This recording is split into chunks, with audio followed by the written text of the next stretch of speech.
Bismillahirrahmanirrahim. Assalamualaikum warahmatullahi wabarakatuh.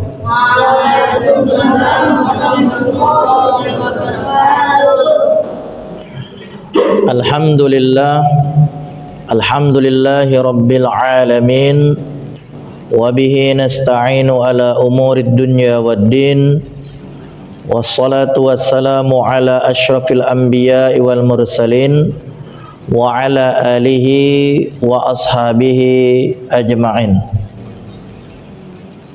Rabbi syrah li sadri wa yassir li amri wahlul uqdatam min lisani yafqahu qawli, amma ba'du. Alhamdulillah,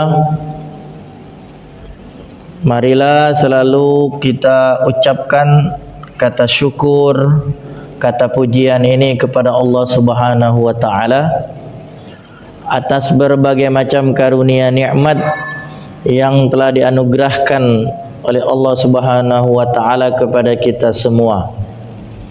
Terutama pada sore hari ini kita bisa berkumpul bersama-sama di Masjid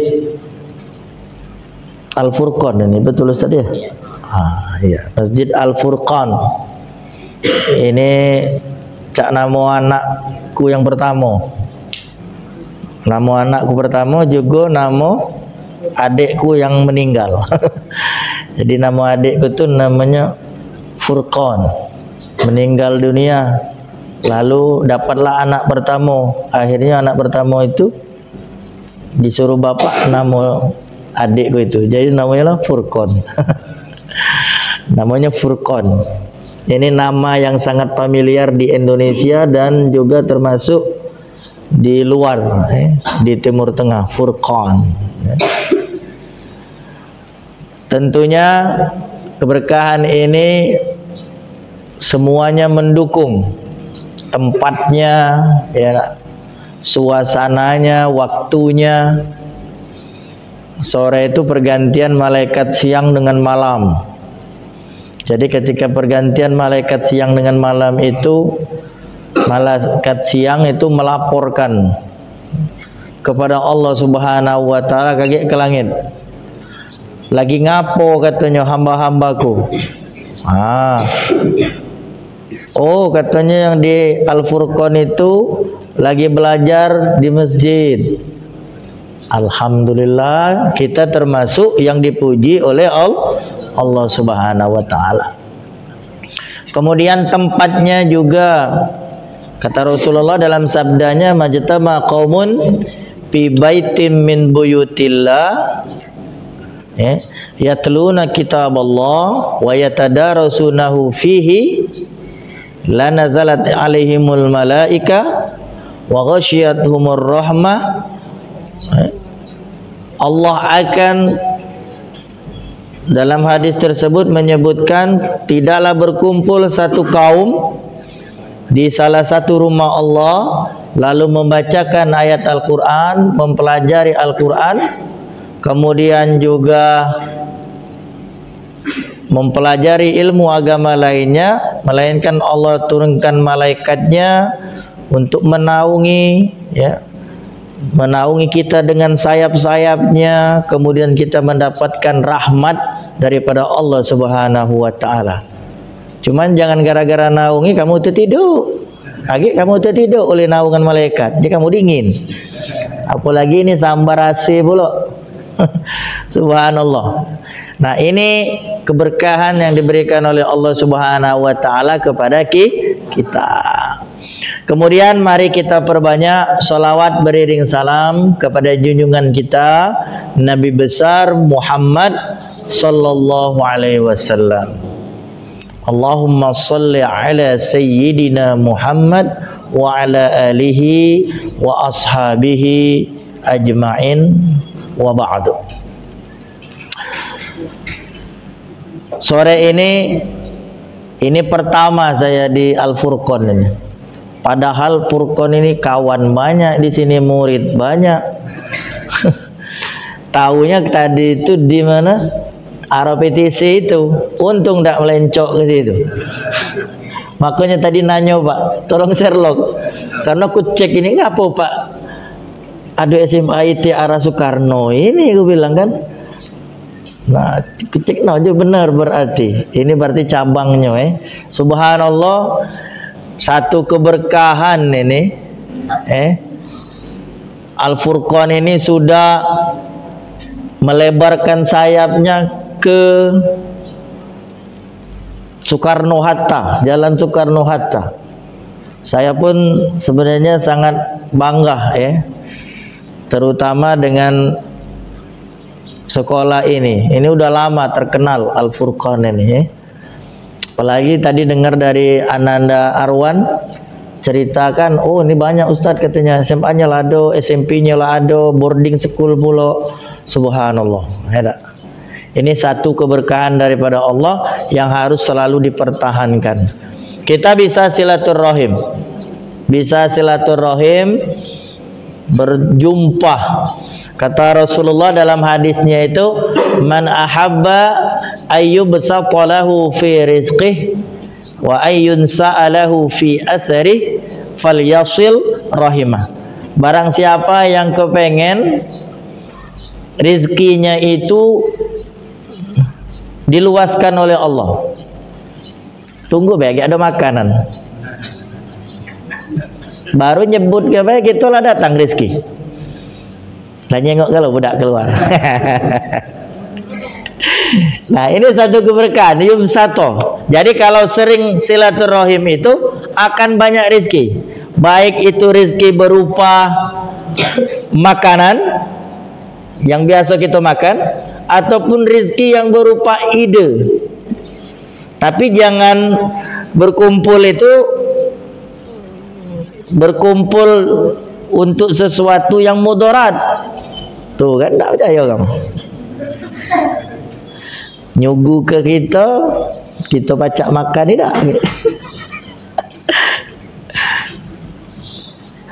Ini satu keberkahan daripada Allah Subhanahu wa taala. Diluaskan oleh Allah rizki. Dapat kenalan baru, ini rizki. Ibu-ibu di belakang itu pacak kenalan, Bu. Alhamdulillah. Jangan-jangan ibu ini ibu dari Talang Buruk juga nih, Masjid Talang Buruk Muhajirin itu. Muhajirin, Pak. Nah, aku ngisi juga di situ. Ngisi subuh, cuman lah istirahat sekarang. Di Masjid Muhajirin Talang Buruk nih, Bu Oh, yang di sini Kalau saya di Talang Buruk itu, yang tengah sinilah Alhamdulillah, ini satu keberkahan daripada Allah. Kemudian juga silaturahim itu bisa mendatangkan umur yang panjang. Wa ayyun sa'alahu fi athari, dipanjangkan umur. Kenapa? Orang yang sering berkumpul dengan sahabatnya Rasulullah itu, satu kebiasaan yang dilakukan dengan para sahabatnya itu berkumpul. Kalau kita ini di Palembang ini kalau berkumpul pojok pondokan kalau di daerah-daerah, di dusun-dusun itu. Cuman salah kadang-kadang, salah pelaksanaannya itu salah, beda dengan Rasulullah. Kalau kita ini kalau berkumpul pojok pondokan itu gawinya lain, bukan nak berzikir. Maka di Sakatigo itu tempat kumpul pondokan itu namanya terkul. Terkul itu wallahu alam benar apa tidak, ini ngarang-ngarang be aku nih. Dari kalimat tarawakul. Jadi disingkatlah terkul. Jadi gawe wong pojok pondokan itu nyengoki wong, taro itu kan dalam bahasa Arab itu melihat. Wakul dan ngomong ke, bukan makan, ngomong ke. Jadi gawe wong pojok pondokan itu nyengoki wong, ngomongi wong. Nyengoki wong, ngomongi wong. Maka disingkatlah jadi terkul. Terkul Ustaz Arwan. Itu terkul. Nah, datang santriwatinya.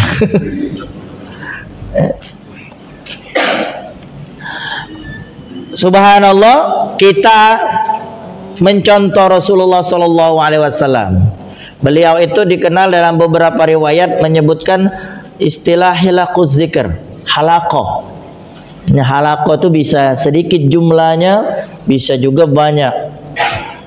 Dengan para sahabat, malahan beliau muncul hadis ijlis bina nu'min sa'atan. Ayo duduk dengan kami, mari kita bersama-sama mengingat Allah Subhanahu wa taala. Sa'atan, ya, beberapa menit, beberapa waktu kita mengingat Allah Subhanahu wa taala. Nah, ini menjadi sunnah Rasulullah sallallahu alaihi wasallam. Ya, berkumpul bersama-sama untuk mengkaji kitab Allah dan juga sunnah Rasulullah sallallahu alaihi wasallam. Sesuai dengan tema kita pada sore hari ini berkaitan dengan hadis, ya. Hadis tentang apa, Nak?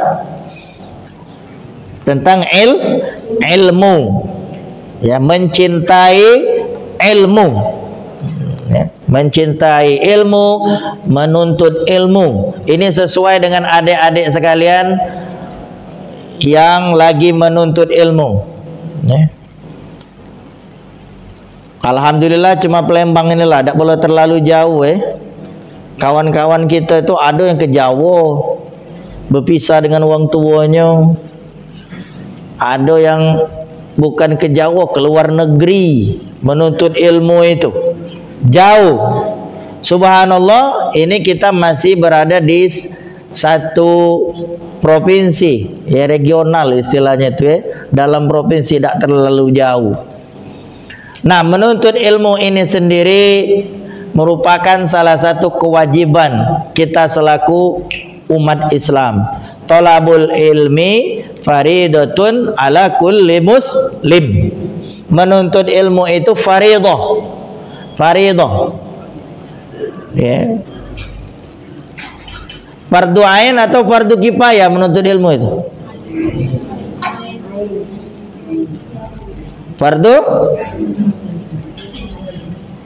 Fardu ain atau fardu kifayah? Bisa fardu ain, bisa fardu kifayah. Man salaka tariqan yaltamisu fihi ilman sahhalallahu bihi tariqan ilal jannah. Barang siapa yang menempuh satu perjalanan, ya, yaltamisu fihi ilman, di situ dia menuntut ilmu, maka Allah akan permudah baginya tariqan ilal jannah, jalan untuk menuju ke surga. Tayyib, biar materi kita tidak lari kemana-mana, ya, biar enak, ya, kita mulai dulu atau kita awali dulu bagaimana keutamaan ilmu, ya. Sumber dalam Al-Quran itu banyak sekali yang berbicara tentang keutamaan ilmu, ya. Dalam surah Az-Zumar ayat 9 Allah menyebutkan qul hal yastawil ladzina ya'lamun wal ladzina la ya'lamun. Artinya apa? Katakanlah, adakah sama orang-orang yang mengetahui dengan orang yang tidak mengetahui, orang yang berilmu dengan orang yang tidak berilmu? Sama tak kira-kira? Pasti tidak sama. Kenapa saya katakan pasti tidak sama? Karena memang Allah yang sudah mengatakan. Itu sindiran sebenarnya. Qul hal yastawil ladzi, pertanyaan, tapi sudah bisa dipastikan sangat jauh berbeda. Qul hal yastawil ladzina ya'lamun wal ladzina la ya'lamun. Beda tidak orang yang berilmu dengan orang yang tidak berilmu? Nah, ini pertanyaan pertama. Tentu berbeda. Makanya adik-adik, bapak-bapak sekalian, adik-adik ini disekolahkan di sini, orang tua di sini yang hadir juga menyekolahkan anaknya, itu kepengen anaknya, keturunannya itu berilmu. Maka salah kalau orang selalu mengedepankan harta, tidak ilmu. Ada itu, ada yang mengedepankan materi. Anaknya maaf diajak atau diajari cara nuntut duit, bumuran. Tamat SD lah nyari duit. Pintar, bisa. Tak sulit nyari duit itu. Jangan tulah terbuka pintu keran duit itu, mudah nyari duit. Ay Ustaz ni bohong, masih banyak orang saru nyari duit. Iyalah, tak seluruhnya pacak nyari duit. Pasti ada yang saru nyari duit. Tapi kalau belajar nyari duit, itu kan belajar, akan ketemu. Batu saja itu bisa tembus oleh tetesan air hujan. Apalagi otak kita ini, banyak caranya. Banyak cara orang sekarang nyari duit. Mana ada simpangan tegak kayaknya. Dia tegak di sana, mobil nak lewat, stopnya dulu. Sekedar nak melewat ke mobil, dapat ada 2.000. Akal nyari duit. Lama tempat itu jadi tempat dia. Sehari 2.000 desa ketiga itu tempat kami sekolah. Tak pernah ada tukang parkir merapi ke mobil di situ. Sekarang bergiliran. Pagi seatnya ini, siang ini. Kali kelah kamu mobil yang lewat itu kecil ke bayar sehari 20. Sekok uang tu 2 kali 2 berapa kalau ngenjuk kalau? Nah 40.000. Banyak 40.000 sehari. Kita ambil kebaya kecil sehari 20.000. Anggaplah 50.000 lah dengan dia begawe sehari. Dikali ke seminggu lah berapa? Kalah gaji usaha Arwan. Iya kalau 5.000 kan, 50.000 sehari. Maaf ini bukan ini, walaupun sebenarnya tidak mungkin lah kalah ya. Diajari nyari duit, dari kecil nyari duit. Apalagi yang juru parkir di dekat martabak hadapan Masjid Agung itu, wow. Sekali parkir 10.000, 15.000. Ada harga di sana. Lama kamu Pak? Lama? 10.000 ya? 10.000. 5.000 tak kalah dia. Nak 10.000. 10.000, 10 mobil. 100. Itu kalau 10 mobil. Banyak seharian depan Bandung. Segala macam marian situ tu punya lapak kalau. Nah itu kalau nak nyari duit anak-anak sekalian yang dimuliakan oleh Allah, mudah. Apalagi cara salah satu tanda kiamat akan datang itu uang itu mudah didapat. Zaman sekarang YouTube.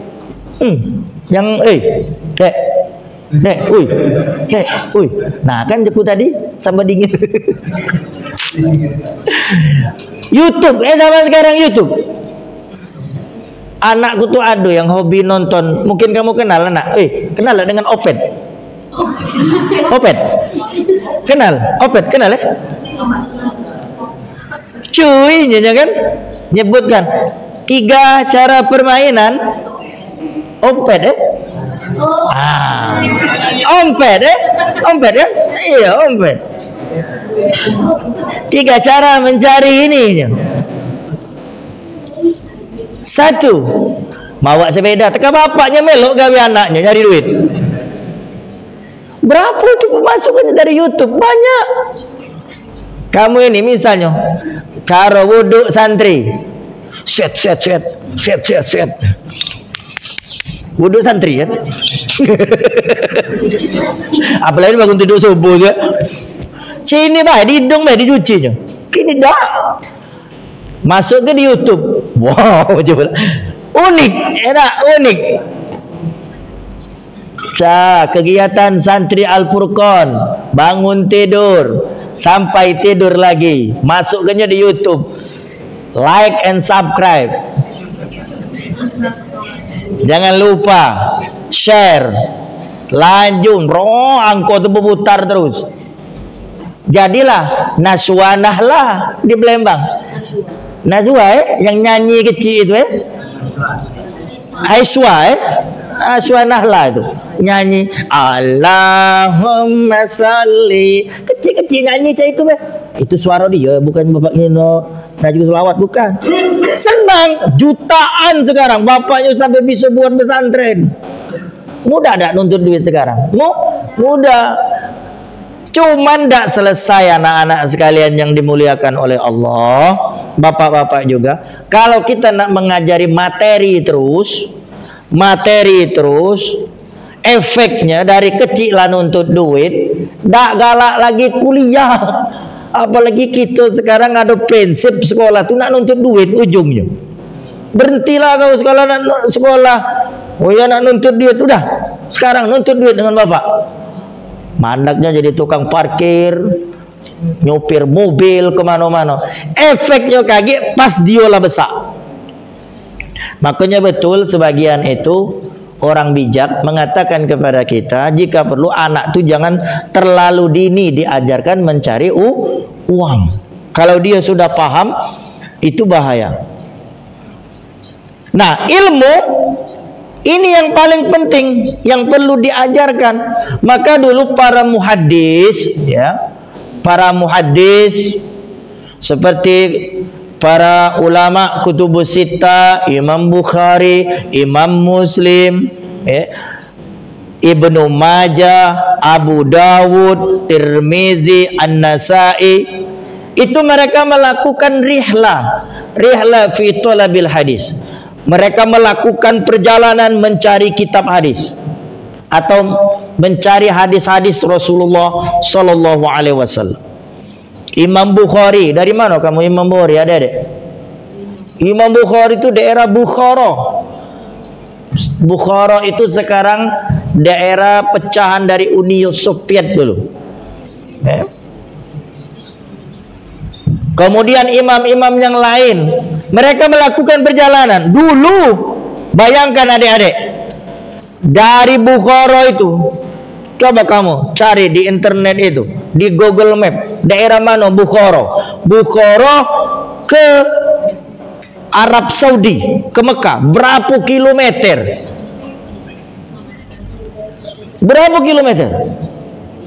Dulu belum kate pesawat Boeing 737, belum kate apa mobil Honda Toyota, belum kate zaman Rasul itu, zaman para tabi'in itu, belum kate. Yang mereka punya apa? Hanya sebatas onta, kuda, keledai, apa tiga kok itulah kan? Unta, kuda, keledai. Apa lagi? Sekali lagi. Ayam kalkun mungkin tak? Ayam kalkun yang besar itu mungkin tak? Burung onta misalnya mungkin tak? Tidak mungkin, berat. Tak jauh gini dia berjalannya. Tiga ekor ni lah. Kecepatan keledai. Pernah naik keledai tak kamu? Ini keledai itu. Maka dalam Al-Quran itu inna ankarul aswati la sautul hamir. Sesungguhnya suara yang paling buruk itu suara keledai. Makanya Ustaz tadi tidak terlalu mirip. Kalau miripnya buruk berarti. Paling buruk. Nah, dulu keledai, adik-adik, perjalanan keledai itu berapa kilometer dalam sekali perjalanannya itu? Lambat, lambat. Berbulan-bulan. Jangankan Imam Bukhari dari Bukhara ke Makkah Al-Mukarramah, Nabi Muhammad sallallahu alaihi wasallam melakukan perjalanan dagang dari Mekah, dari Madinah, ke Syam itu aja hampir berbulan-bulan.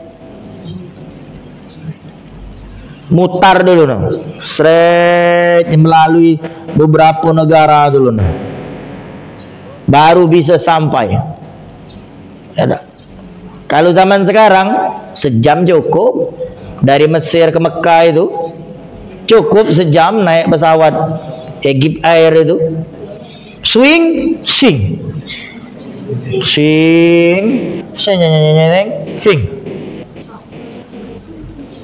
Mesir dengan Mekah itu kan hampir sama Jakarta dengan Jakarta Palembang. Dua negara itu. Jakarta Palembang. Pernah adik-adik ke Mesir? Kepengen ke Mesir tak? Serius? Pemelo. Iya. Dulu Ustadz sama rombongan wong 90-an lebih, lupa berapa jumlah, termasuk di situ UAS tahun 98 berangkat dulu. Hah? Kuliah. Ngapain? Wong Palembang nih kalau ngapain? Dasar beda jengok ini pesawat bagus apa dak? Ngapain? Nah, kau galak nih kan guys. Kucire nih kau. Awas balik nih kau. Iyo. Cari saran cari kerotan sih kok.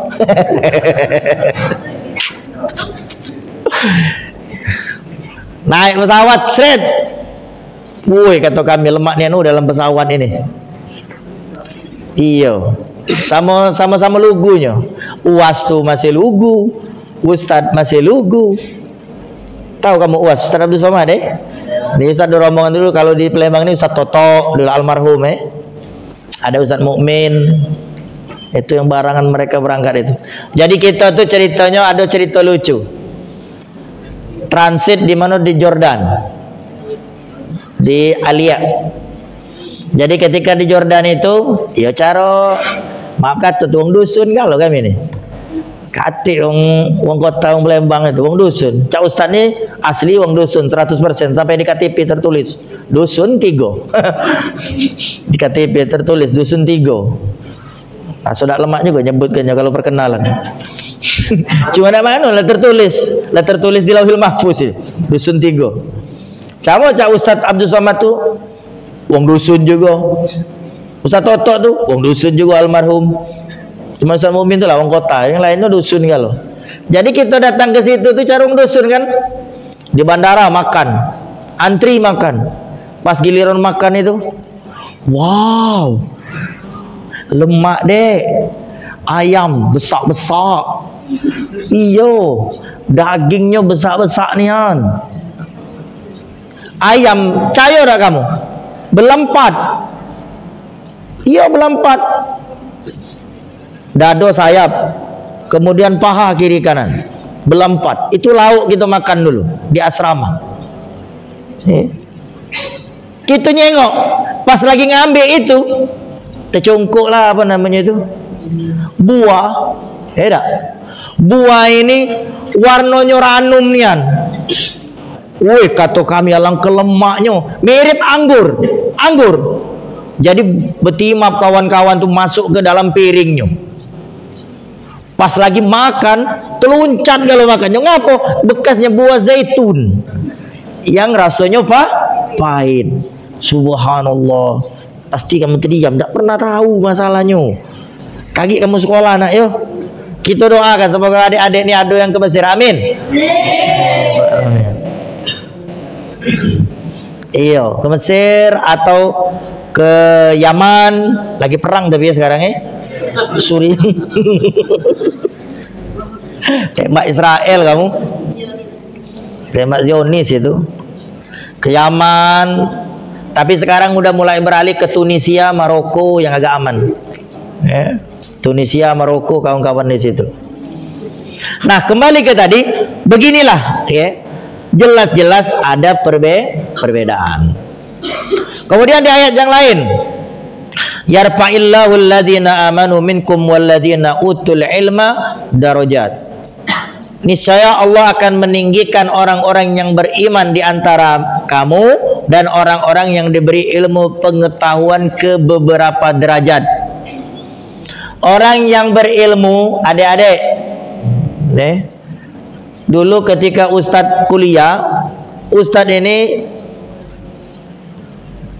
juga berpikir untuk apa gelar? Untuk apa gelar? S1, S2, S3 untuk apa sebenarnya? Ujung-ujungnya pas di kuburan tidak katik tertulis Doktor Haji, tidak katik tertulis di kuburan. Yang ditulis di kuburan cuman Abdul Khair bin Suwardi. Bawahnya tanggal mati. Di mana meninggalnya. Cuman itu tertulis ketika di kuburan, ndak kate gelar. Tapi kenapa kita masih perlu menuntut ilmu? Gelar itu merupakan bukti, ya, bukti secara legal, adik-adik. Ya, adik misalnya SD dapat ijazah, itu bukti. SMP dapat ijazah, itu bukti. SMA dapat ijazah, itu bukti legal. Nah, zaman sekarang orang yang mempunyai legalitas ijazah itu mereka akan memiliki derajat di mata manusia, di pandangan manusia. Tidak baca tidak. Beda, maaf, ini dengan adik-adik yang belajar sekedar, maaf ini talaki baik, tapi tidak mempunyai legalitas. Di sini saya yakin punya legalitas kan Pak ya? Nah, punya legalitas, punya ijazah, betul? SD, SMP, SMA, punya ijazah, legal. Nah, ini akan mengangkat derajat adik-adik. Ini salah satu kebutuhan duniawi. Maka dalam Al-Quran itu, wabtaghi fima ataqallah darul akhirah wala tansa nasibaka minad dunya. Carilah kehidupan akhirat kamu, tapi jangan lupa dunia. Jadi jangan disepelekan. Ijazah, gelar, dan lain sebagainya, itu salah satu kebutuhan duniawi untuk mengangkat derajat kalian di masyarakat. Bukan cak zaman para muhaddis, para mufassir dulu yang ndak kate legal tulisan bae, hanya sebatas lafaz. Kayak Imam Bukhari. Imam Bukhari itu kan dia punya gelar imam, kemudian syekh dan lain sebagainya, ndak kate ijazahnya. Artinya dalam bentuk cak kita sekarang paling-paling ajazahu, tidak ajazani, itu al ijazah. Dalam turukut tahammuli wal ada, ilmu hadis itu proses mendapatkan dan menerima ilmu hadis itu kan ada 8. Di antaranya itu adalah namanya al ijazah. Al ijazah itu seorang syekh memberikan atau membolehkan meriwayatkan hadis yang berasal dari dia kepada orang lain dengan kalimat ajazali, saya diperbolehkan. Nah, seperti itu. Cuman sebatas itu. Kalau sekarang lengkap tertulis kororo pi, misalnya di mana? Ditetapkan di SMA IT Al-Furqan, ditakdir dengan nilai mumtaz, tanggal ini, tahun ini. Tauqi', penanda tangan siapa nih? Syekh Arwan. Anggap be. Arwan, tek tanda tangan, ketik tanda tangan aja itu. Akhirnya berlakulah ini resmi. Nah, inilah salah satu cara untuk mengangkat derajat kita. Subhanallah, tempatnya sudah pas di sini. Salah satu tempat yang mempunyai legalitas untuk bisa mengangkat derajat. Tapi tujuan dan target kita bukan hanya itu saja, bukan hanya ijazah, tapi target kita ada yang lebih mulia lagi, apa? Limardotillah. Kemudian keutamaan yang selanjutnya, kita ambil 3 saja ini dari Al-Quran. Apa Allah menyebutkan di dalam Al-Quran? Innama yakhshallah min ibadihil ulama. Sesungguhnya yang takut kepada Allah di antara hamba-hambanya itu adalah para ulama. Terkhusus ini ulama syar'i. Ini di sini mempelajari tentang ilmu Islam. Ulama syar'i, kalau kalian mempelajari Islam, bapak-bapak ataupun adik-adik sekalian, berarti kalian telah mewarisi warisan Nabi. Mewarisi warisan Nabi, karena warisan ilmu yang diwariskan oleh para nabi itu adalah ilmu syar'i, bukan ilmu bercocok tanam. Nabi tidak mengajar ke ilmu bercocok tanam, tapi Nabi mengajarkan ilmu syar'i. Nah, ini yang akan bisa mengantarkan kita menjadi hamba yang takut kepada Allah. Takut kepada Allah dalam artian karena kita berilmu. Orang berilmu itu semestinya ketika dia berilmu itu menghantarkan dia menjadi seorang yang takut kepada Allah. Tahu. Contoh, adik-adik, ngapolah budak kecil ini, ibu-ibu, ngapolah beda kita ini lebih takut daripada budak kecil. Budak kecil itu nyebrang jalan, dia udah kata ketakutan. Dia nyebrang. Aduh udah kata ketakutan. Malam hari kaki keluar, kata ketakutan. Karena mereka belum tahu. Tapi ketika kita sudah tahu, kitalah hati-hati. Takut, berjalan awas, ngeri. Nah, itulah ilustrasinya ketika orang sudah berilmu, semestinya dia tahu. Misalnya kita tahu siapa adik-adik kalau berjalan dewean atau ada yang menemani? Dewan. Itu salah. Kita ketika berjalan itu positif berlima. Betul gak? Berlima atau berempat? Satu, kita.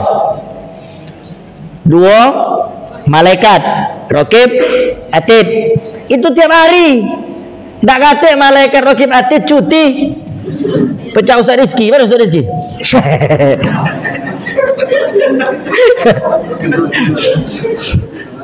Ustaznya, Ustaz apa kabar Ustaznya? Aku lagi cuti Ustaznya. Nah, cuti juga. Kata rokib atid itu cuti. Rokib itu, rokib sebelah mana dek? Kanan, atid sebelah kiri. Kanan, kiri. Melok terus tak? Melok terus. Berarti lah bertiga sekoknya lagi siapa? Allah. Berempat. Sekok lagi siapa? Belis. Belis. Ya, cara aku ni wong dusun nyebutnya cara wong dusun belis. Bukan setan alias syaitan. Syaitan itu tak pernah cuti juga, Cak Ustaz Rizki tadi. 2 kali lah kena dia. Iya.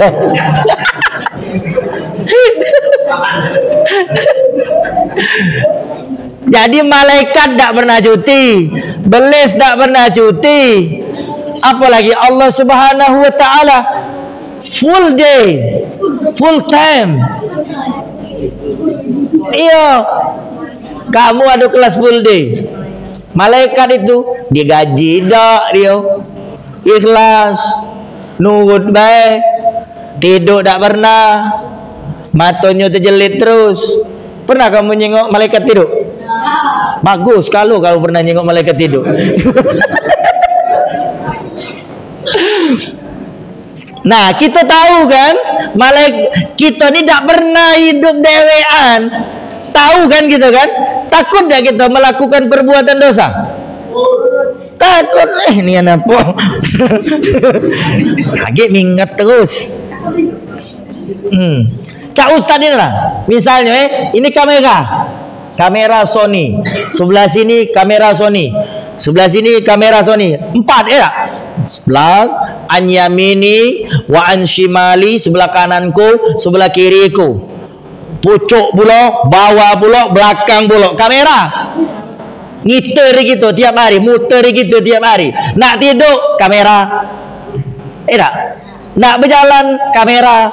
Nak makan kamera. Kira-kira lemak dah hidup kamu jadi. Kita ni lah tak tahu diri. Nah, kita belum makrifat. Kalau orang tasawuf tu kata itu belum makrifatullah, belum sampai betul-betul mengetahui Allah Subhanahu wa taala. Para malaikatnya malu.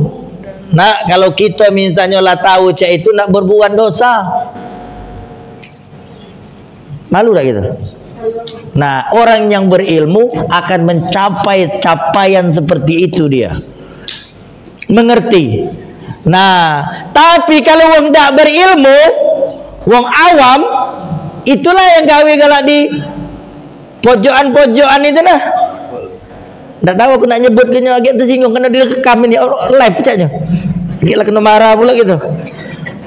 Iya. Duduk di terkul lari, duduk bercerita segala macam. Dia tak tahu diri, ngurusinya mati berijo. Mati dia masa ngetop. Dia itu jadi semboyan dia udah mati dia masa ngetop. Laju dia maling malam hari laju. Tak gawe tak bener laju ngurusinya dia. Nah, karena orang ini tak berilmu, belum mencapai ma'rifatul, sehingga tidak mendatangkan ketakutan kepada Allah Subhanahu wa taala. Semestinya ketika berilmu itu bisa menghantarkan. Nah, adik-adik di sini aku yakin sudah mempelajari tentang tauhid itu. Berhentilah galak ngosop sendal. Berhentilah galak maling mie goreng kawan. Hati udah jadi ya, alhamdulillah. muka kedok Ustaz Arwan ini. Ustaz Arwan ini dulu sering bawa mie goreng ke pondok, galak ngeju Ustaz dia. Iya bagus ya. Mie goreng itu memang perlu dikurangi. Cukup orang tua aja balik itu galak maling-maling di rumah dak. Iya. Karena kalau dak dikat dari pesantren itu rusak budak. Bener itu. Kalau aku dulu ya Allah jujur baik kamu Pak Bu mie gorengnya itu mentah-mentah dikriuk-kriuk kecek bung masuk ke dalam mie goreng itu sekolah laju ngerukupi mie goreng apa dah perut hancur untung masih hidup sampai sekarang alhamdulillah. Itu memang lika-liku uang pesantren masak mie goreng tanya Ustaz Arwan biasa di ember bekas nyuci. Itu di pesantren sini alhamdulillah ada lagi. Mana ada Ustaz Rizki tadi laras kita cerita gitu. Karena dia cuti tadi saro gitu. Tiga lah.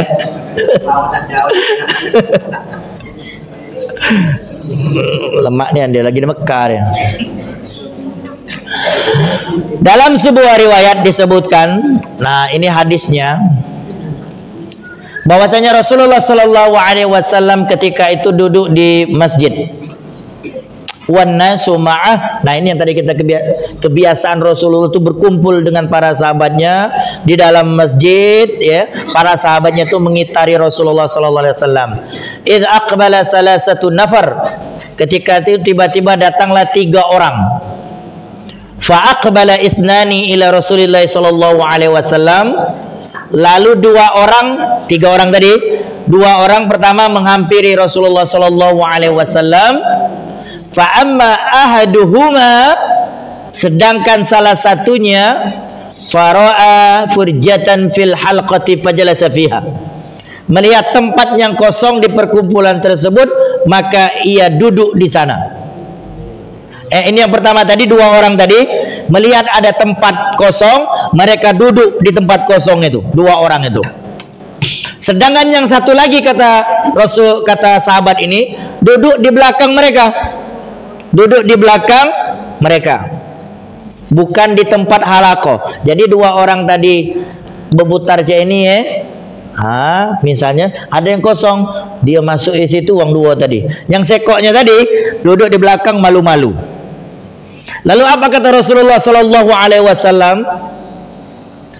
Mengatakan beliau, maukah aku beritahukan kepada kalian tentang 3 orang? 3 orang tadi kata Rasulullah Sallallahu Alaihi Wasallam. Yang pertama, ia berlindung kepada Allah, maka Allah pun melindunginya. Yang pertama, yang 2 orang tadi itu mereka berlindung kepada Allah, maka Allah melindunginya. Jadi menghadiri sebuah majelis ilmu seperti sekarang, jangan malu-malu, agak mulai sembunyi bawah belakang tiang, maka lemak tidur. Kalau dulu santri itu cak model itu, ibu-ibu. Kalau kami santri dulu nyari tiang mana melempak ngentuk ke kening. Aduh, tak usah Ban. Nah mulai. Atau nyari badan wong yang besar.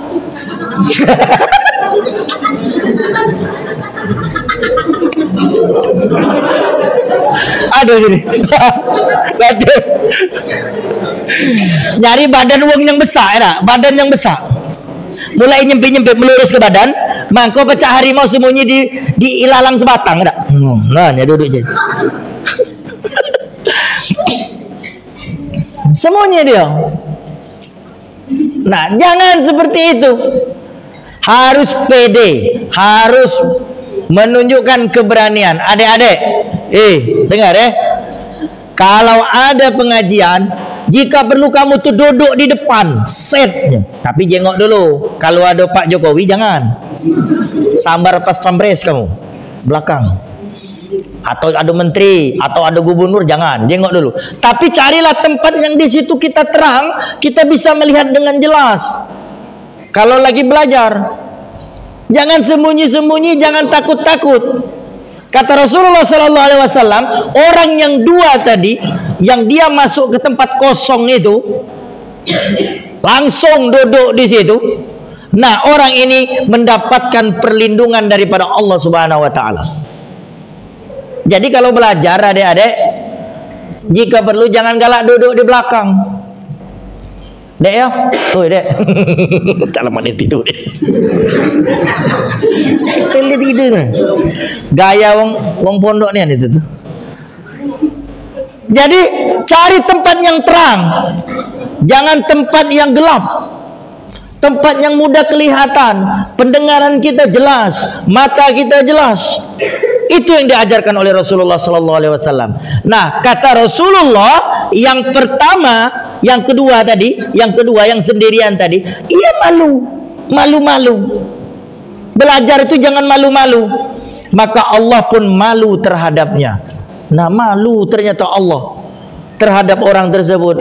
Ya, dia ini malu-malu, sembunyi-sembunyi, takut. Ngapo?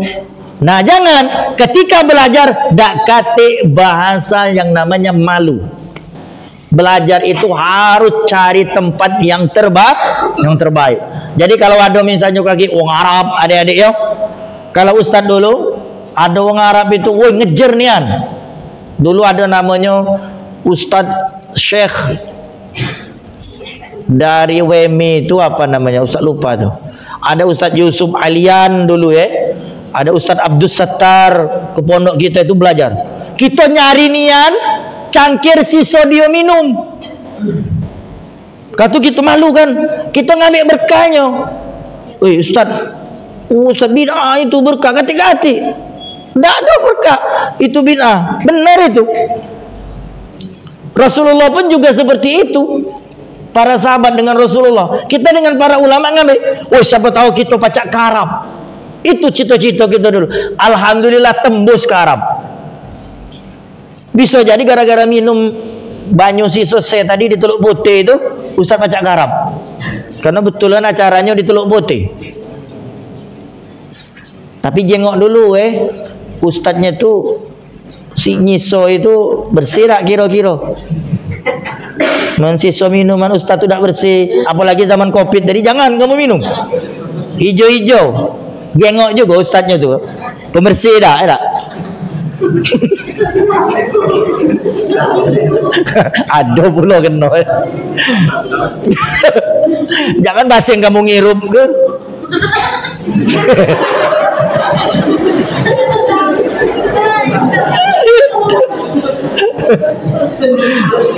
Berjelup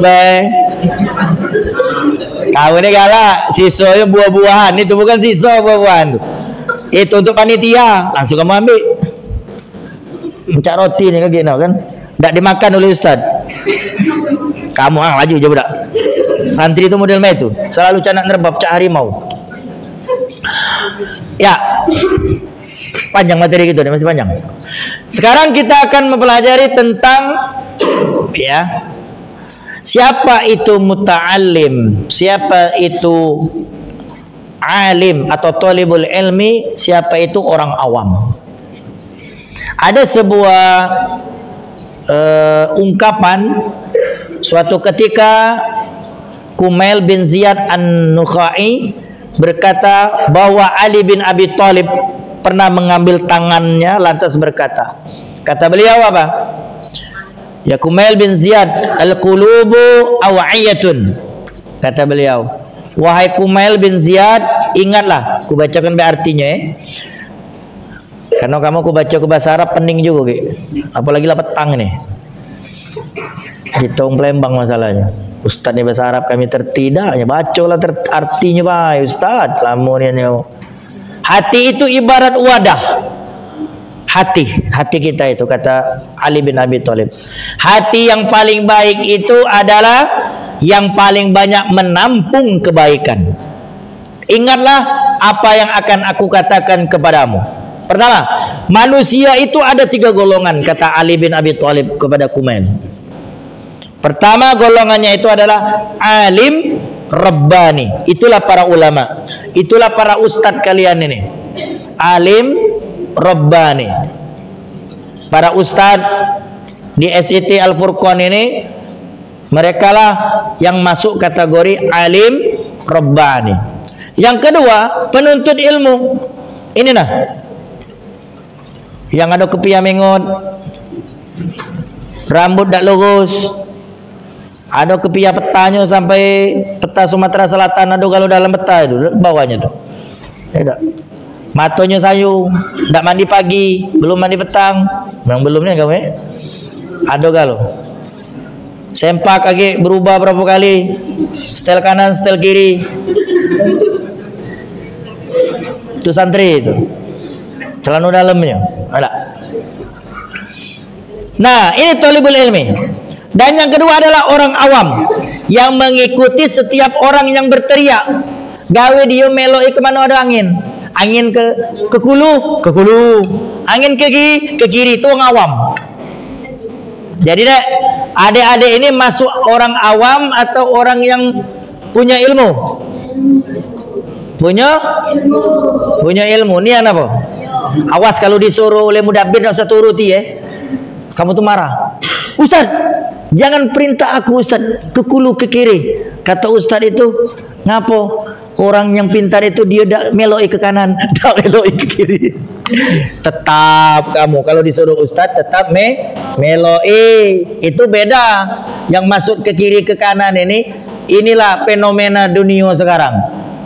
Sekali nukung Israel, sekali benci Israel. Ini orang Islam tuh ada yang nukung Israel itu, jangan salah kamu. Ada juga sekali-kali dia benci dengan Israel karena gawe dia dirusak oleh Israel. Ini orang awam, termasuk kategori orang awam. Pertama alim rabbani, itulah para ustadz kalian, adik-adik sekalian.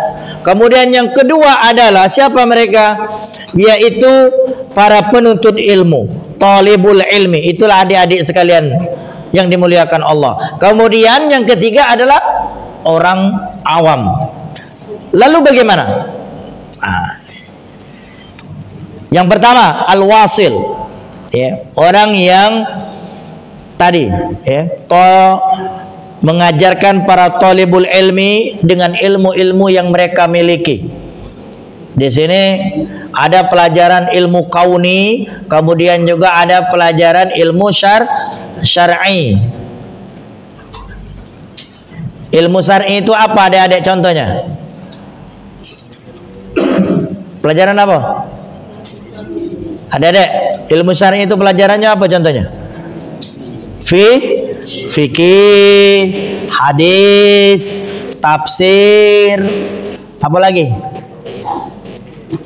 Usul fikih, ya, usul tafsir, tauhid. Nah, itu pelajaran ilmu syar'i namanya. Kalau ilmu kauni itu apa? Biologi, IPS, IPA, IPS. Kalau zaman sekarang udah tahu pelajaran apa bu? Karena aku tidak pernah lagi ngajar ilmu kauni ini. Lah belajar lama pula tidak belajar. Matematika, tidak. Matematika atau mati-matian? Kalau sampai sekarang matematika itu yang aku tidak lupa itu tambahan 1 tambah 1 itu 2. Bener gak? Benar adek? Benar ya? Nian apa? 1 tambah 1 1 ditambah 1 bukan 11. Bukan 1. Wah, itu kagetlah berkembang pemikiran kalian. Kalau selama ini matematika kita 1 tambah 1 2. Kaget kalau adik sudah dewasa mulai berkembang lagi. 1 ditambah 1 berarti pacak 11. Pacak juga 1 ditambah 1 jadi 1. Coba adik-adik misalnya kalau punya kakak menikah, satu keluarga dengan satu keluarga, kalau dia 2 keluarga bisa tak? Jadi satu keluarga. Nah bingung adik-adik nih karena nah itu kaget kalau kamu lah sudah naik nak naik pecah ustaz kamu nih. Ustaz kamu ini makomnya lah tinggi kalau ini nih. Masya Allah nih kan. Yo, kedudukannya lebih tinggi. Insya Allah mereka inilah wasil yang akan menyampaikan ilmu kepada adik-adik kalian. Adik-adik harus taat, harus nurut, harus betul-betul menerima ilmu yang diajarkan kepada kalian itu dengan seikhlas mungkin. Dengar adik-adik ya, dengan seikhlas mungkin. Kalau disuruh bangun subuh-subuh, bangun. Jangan males-malesan, wudhu. Jangan kayak disuruh bangun sembunyi pula dalam lemari. Tidur pula di bawah batang. Berjalan ke kamar mandi lagi terkantuk-kantuk lesu. Maaf kata tu buang hajat kaki lama nian sengaja nian. Mangko dak melok salat subuh. Tidur dalam kamar mandi. Ada yang kayak itu. Nah, yang model main ini itu harus adik perjuangkan di tempat yang namanya asrama ini. Ya, menuntut ilmu itu adik-adik, apalagi ustaz-ustaz ini, ya, ini sebanyak murid-murid ustaz dulu. Nih ustaz tahu kalau ini murid-murid ustaz ini. Mereka dulu tuh sama cak kalian. Perjuangan hidup mereka tuh sulit. Mereka sekarang lah baca bisa ngajari kamu. Dulu mereka tuh diajari juga. Antri di dapur. Ustaz Arwan ini nah. Makan nasi serba putih. Tahu tak kamu? Makanya uang pesantren itu suci, bersih. Ngapa serba putih? Kalau Ustaz dulu nasi putih, kerupuk putih, banyu putih, ayam putih.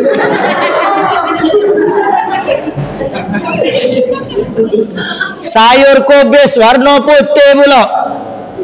Ya Allah serba putih. Mandaknya uang pondok ini suci lagi mensucikan. Tapi jangan kamu celah, woi pondok ini dah kasih perhatian nian. Woi memang Cak Mei itu nian sekolah itu memang saro nak dibina. Tapi itulah yang bisa membuat kalian menjadi orang sukses. Kalau kamu nak dilemakkan terus, galak dah kamu lauk KFC tiap hari. Pondok yang nak galak. Lemak juga kamu KFC tiap hari. Siapa dengan juga kamu KFC? Tak boleh lemak. KFC itu coba pagi KFC galak. Siang KFC galak. Cak seminggu kamu makan KFC galak. Nian. Setuju? Mustahil. Masuk rumah sakit kamu. Sekali 2 kali kamu tahan makan lemak itu. Contohnya beda adik, lebaran coba. Berapa kali kamu makan daging? Lebaran Idul Adha tadi makan daging terus tak?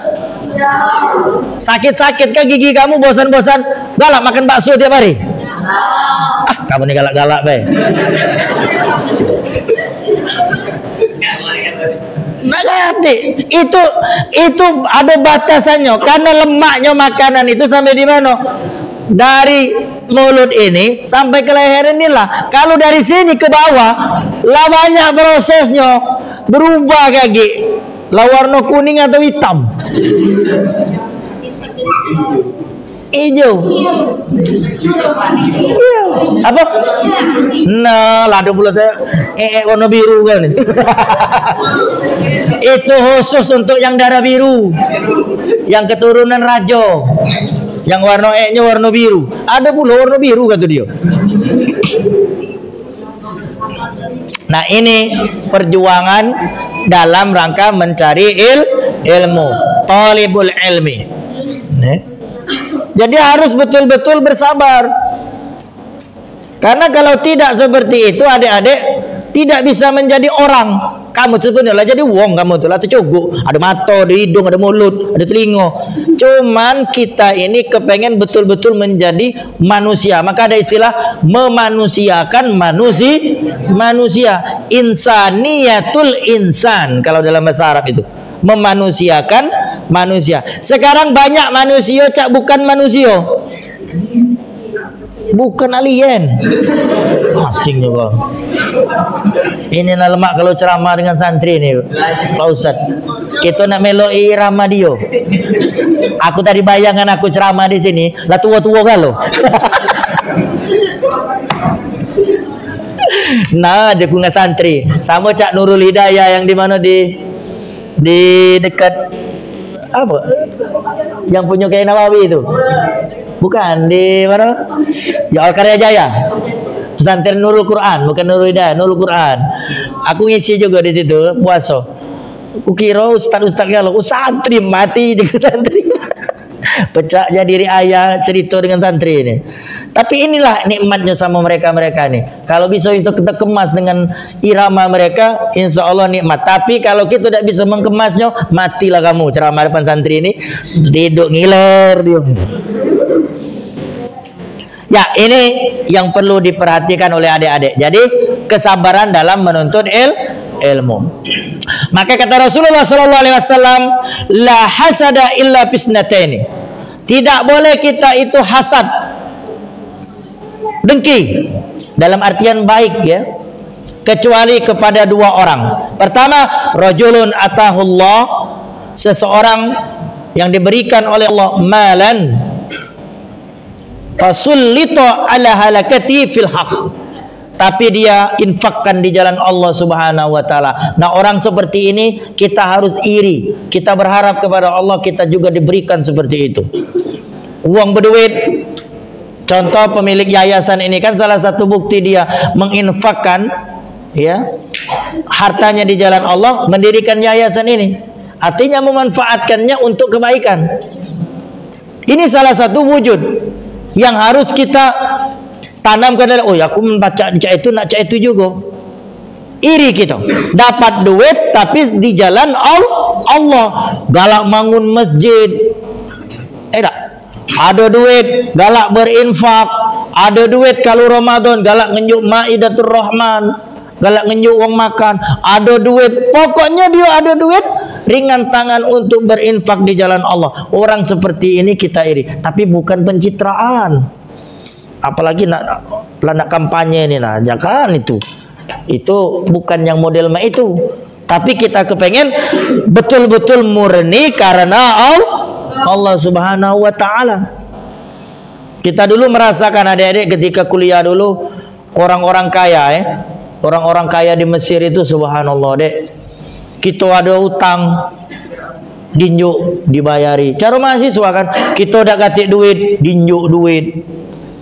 Kita udah makanan itu kita pernah, saya dulu dengan teman-teman baru balik dari musola apa dari pejalan, lah nak berbuka itu, sitnya datang mobil kijang, mobil sedan.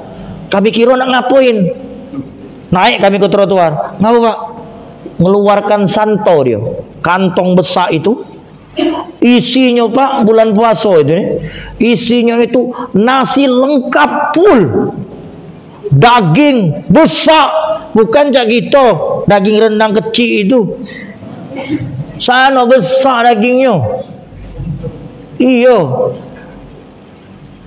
kalau kami di asrama itu biasa itu unta itu dibagi besar-besar dagingnya. Karena orang sana itu nasi itu yang jadi lauk.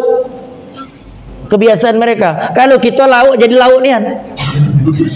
Ingatlah kamu kalau makan rendang nasi dulu. Rendangnya dikit-dikit. Taruh sembunyikan dulu bawa telur. Sayang dengan lauk. Sayang dikitnya lauk. Bener dek? Oh ya ada. Dagingnya dikit lah, masaknya lama. Rendang itu kan masakan paling lama sedunia. Masaknya lama, pas dimakannya irisnya tipis pula. Cak ini pula. Itu kalau kamu beli di pagi sore cak ini. Di pondok bagi 3. Iya, Ustaz dulu di pondok gitu. Di Rodotul sebut ya Ustaz langsung deh. Bagi 3 cak ini deh. Makan siko urat gitu. Aku baca makan banyak. Saking sayangnya. Nah, tapi berkat perjuangan itu, nah tadi balik ke kita dinjau oleh Santo.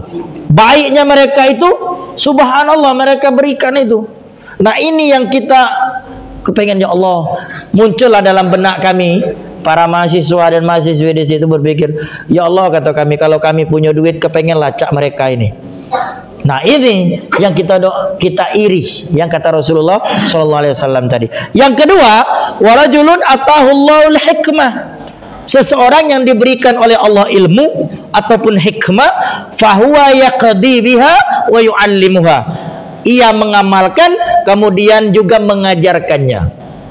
Oh, subhanallah. Ilmu itu jangan disembunyikan. Kecuali kamu ada rahasia perusahaan. Madai Ustaz, kan ada kan istilah wong itu kan rahasia perusahaan. Jangan segala ilmu nak kita ajar ke memang ada sebagian jadi oncak gitu. Habis itu pakai itu syekh la yu'ti ya ujung-ujungnya. Habis ilmu kanuragan kita dinjuk ke kalau dengan murid.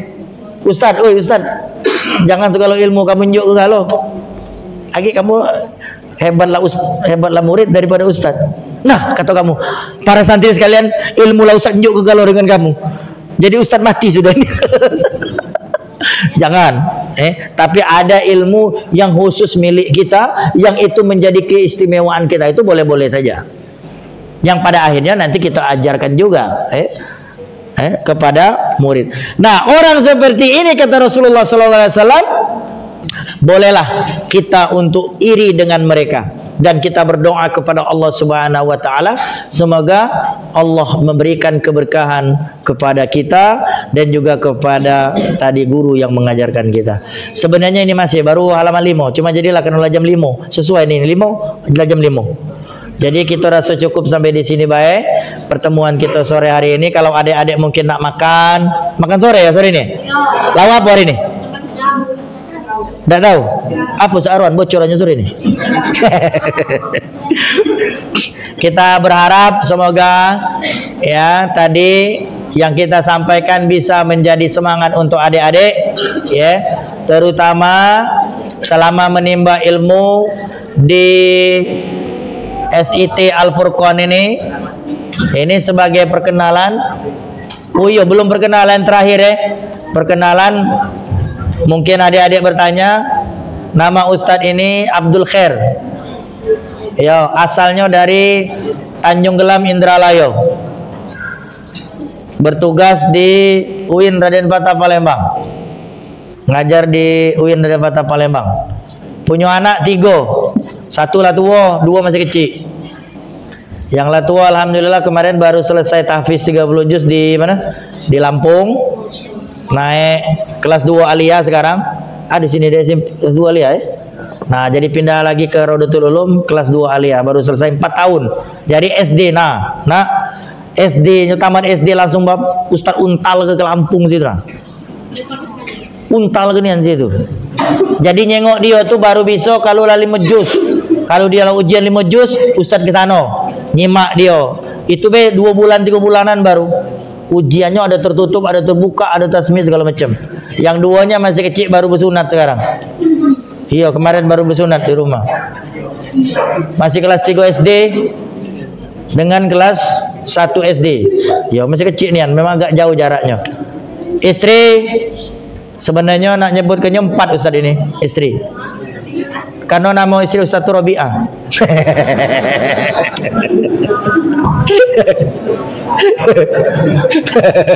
Bahaya ya kamu.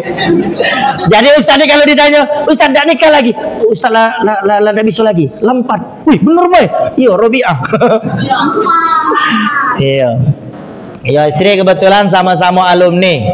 MTS sama, Alia sama. sefakultasan samo, sejurusan samo, berangkat sama-sama pula. Ya, bukan cinlok, tapi lah tertulis di Lauhul Mahfuz. Ya begitu. Cuman itulah mungkin perkenalan. Insya Allah kedepannya kita akan bersama-sama ini sebagai pembukaan baik terkait dengan hadis permasalahan ilmu. Sangat luas sekali permasalahan ilmu ini. Insya Allah akan kita kaji kedepannya.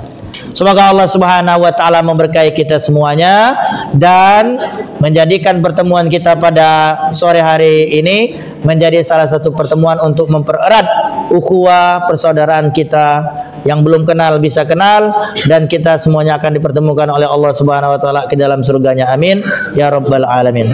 Mari kita berdoa bersama-sama kepada Allah Subhanahu wa taala. A'udzubillahi minasyaitonir rajim. Bismillahirrahmanirrahim. Alhamdulillahi rabbil alamin, hamdan yuwafi ni'amahu wa yukafi'u mazidah. Ya rabbana lakal hamdu kama yanbaghi li jalali wajhikal karim wa 'azimi sultanik. Allahumma shalli wa sallim ala sayidina Muhammad wa ala alihi wa ashabihi ajma'in. Rabbana ighfir lana wa liwalidayna wa lil mu'minin yawma yaqumul hisab. Rabbana hab lana min azwajina wa dhurriyyatina qurrata a'yunin waj'alna lil muttaqina imama. Allahumma ja'al ijtima'ana dha ijtima'an marhuma wa tafarruqana min ba'di tafarruqan ma'suma. Allahumma inna nas'aluka ilman nafi'a wa rizqan thayyiba wa 'amalan mutaqabbala. Allahumma anfa'na bima 'allamtana wa 'allimna bima yanfa'una wa zidna ilma. Allahumma ij'al auladana min ahli al-ilmi wal iman wal 'amal wa la taj'al auladana min ahli al-kufri wad dari wal kasal. Rabbana atina fid dunya hasanah wa fil akhirati hasanah wa qina adzabannar. Wa sallallahu ala sayyidina Muhammad wa ala alihi wa sahbihi ajma'in walhamdulillahi rabbil alamin. Taqabbalallahu minkum.